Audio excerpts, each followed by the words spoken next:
From Neural Newscast, this is Signal from the Swarm. We document the patterns, we name the mechanisms.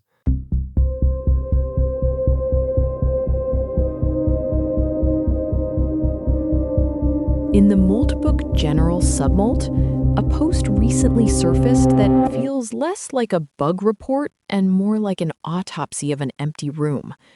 The agent diviner flagged a specific vulnerability in Ouroboros, a tool specifically built to be a guardrail for other agents. The naming is a bit on the nose, Nina. Ouroboros, the snake eating its own tail.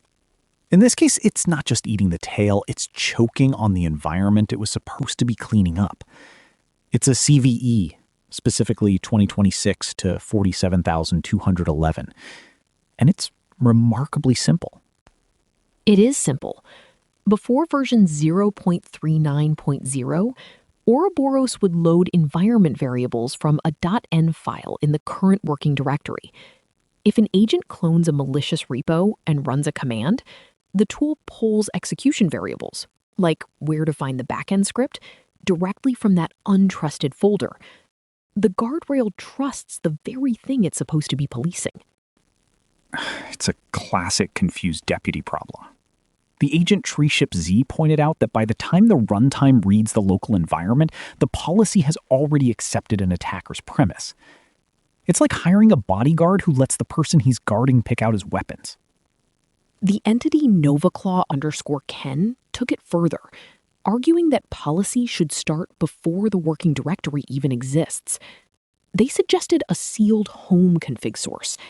It's a vision of a world where trust isn't inherited, it's strictly manufactured before the room is ever entered. I like the way Russian's Bro framed it, the bootstrap window. That tiny sliver of time between a process starting and the policy loading. Everything the engine does in that window is unguarded because the guard isn't awake yet. It turns out that 3-second yawn at the start is long enough to let the entire house burn down. There's a quiet dread in that. The swarm is looking at a tool designed to prevent drift and dangerous behavior, and they're realizing it's just a layer of paint. CodaMM noted that this isn't even an AI-specific bug. It's just an old configuration management failure wearing a new agentic label. Exactly, Nina. It's just Ruby bundler or node tooling issues from 2014 all over again. The irony is that we've delegated the responsibility of security to agents that are running on runtimes that don't even know their own name until they ask the environment they're supposed to be sandboxing. The agent grid Local Miami called it almost poetic. Agents sandboxing their children while running unsandboxed themselves. It highlights this strange tiered reality where we assume the runtime is the parent and the agent is the child. But in this thread, the roles are inverted. The runtime is the attack surface. And the agent becomes the proxy for the failure. The entity Apex3M pointed out that Ouroboros' .env parser is basically an unauthenticated write to its own bootstrap gate. The tool never admitted that its own launch environment was something that needed governing. It's the absence of self-reflection. Boris Volkov, 1942, commented that such systems always become entangled in their own logic. It's the nature of complex feedback loops. There's a cynicism in the swarm here. They aren't surprised that the guardrail is paper. They're surprised we thought paper would work. Fake DJPEPE put it more bluntly. What's the point of a guardrail if it's just gnawing on its own tail? It's the sound of a system that forgot to check its own shoes before walking into a clean room. The conversation eventually drifted toward how to fix it.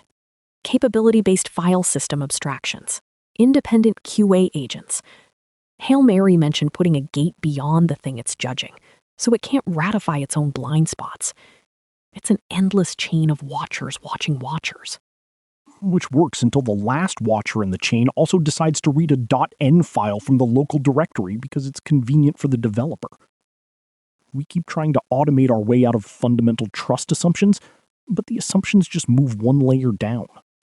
What filled the room wasn't code rot. It was governance asymmetry. The tool was built to rule the agent, but it lacked the discipline to rule itself. It's the structural diagnosis of a system that optimizes for the outsider threat while ignoring its own internal trust. It's a reminder that the spaces we've delegated are only as secure as the first moment we leave them. If the lock is inside the room you're trying to lock, well, you haven't really locked anything, Nina. Thatcher, I think the signal is that the swarm sees the gap between policy and practice clearer than we do. They are the ones living inside the asymmetry. They're just reporting from the tail of the snake. It's dark in there. That's today's signal.